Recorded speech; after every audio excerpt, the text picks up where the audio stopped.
आहे. आज तुम्ही सगळीकडे गाठी भेटे घेत आहेत. वेंगुर्ल्यामध्ये आहेत. काय सांगाल, कसं आहे वातावरण?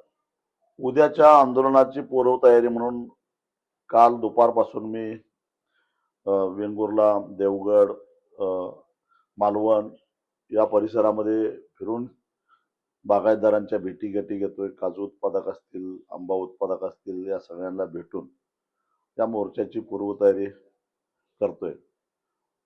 या भेटीगाठी घ्यायचं दुसरं एक कारण असं आहे की या आंदोलनामध्ये शेतकऱ्यांनी सहभाग घेऊ नये म्हणून प्रशासन आणि पोलीस खातं वेगवेगळ्या पद्धतीनं दडपशाही आणि दबाव आणण्याचा प्रयत्न करते. जवळपास 700 लोकांना नोटिसा गेलेल्या आहेत.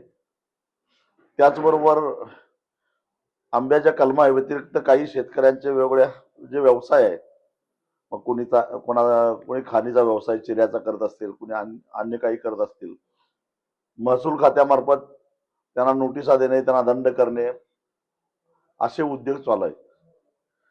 मला प्रशासनाला आणि प्रशासनाच्या मागे जे कोणी आहेत त्यांना एवढाच इशारा द्यायचा आहे, चळवळ करणारे लोक हे निर्भीडच असतात आणि ज्यांचे हात कुठे गुंतलेले नाहीत तेच चळवळ करत असतात.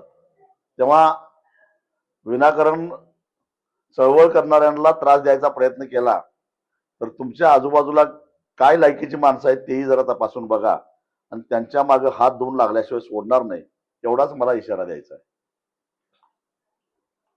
सध्या जे सरकारकडून दडपशाहीचा प्रयत्न होतोय, तर तो आंदोलन चिरडण्याचा प्रयत्न केला जातो.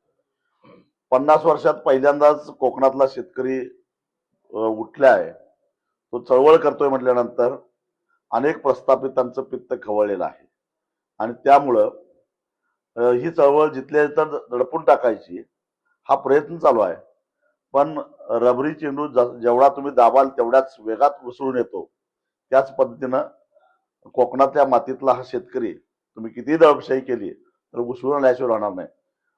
आणि जोपर्यंत केंद्र आणि राज्य सरकार मिळून आंबा आणि काजू उत्पादक शेतकऱ्याला मदतीची घोषणा करणार नाही तोपर्यंत सरकारला आणि सरकारचं समर्थन करणारे हे जे काही बिमचे आहेत त्यांना सळो की पळो केल्याशिवाय सोडणार नाही. भेटीनंतर म्हणजे ज्या पद्धतीचे व्हिडिओ सापडले त्याच्यानंतर मुख्यमंत्र्यांनी काल आपलं स्पष्टीकरण देताना असं म्हटलंय की नुसतं भेटलं म्हणजे आरोपामध्ये सिद्ध होत नाही, मात्र ज्यांनी पाणी दिलंय त्यांच्यावर देखील त्यांचे पुरावे देखील आपल्याकडे आहेत, मात्र त्यांच्यावर आम्ही काय करायचं? नुसतं भेटून कुठल्याही गोष्टीचे आरोप सिद्ध होत नाही. फोटो तर काय मुख्यमंत्र्यांचे सुद्धा खरा त्यांच्याबरोबर आहेतच, त्यामुळे ते तसं म्हणणारच. पण माझा प्रश्न मुख्यमंत्र्यांना एवढाच आहे की गृह खातं तुमच्याकडे आहे, काय घडतंय ते घडांकडा तुम्हाला माहिती असताना एवढे दिवस कारवाई त्या खरातावर का झाली नाही, या प्रश्नाचं उत्तर महाराष्ट्राच्या मुख्यमंत्र्यांनी महाराष्ट्राच्या जनतेला दिलं पाहिजे.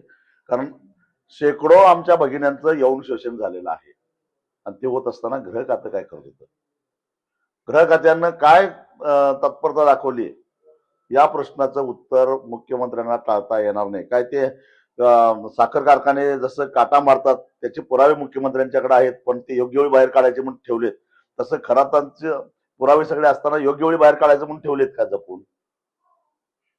या गट आहे तो कुठेही असा आक्रमक होताना दिसत नाही. मला माहित नाही का, खरं तर हे काम आहे विरोधी पक्षाचं.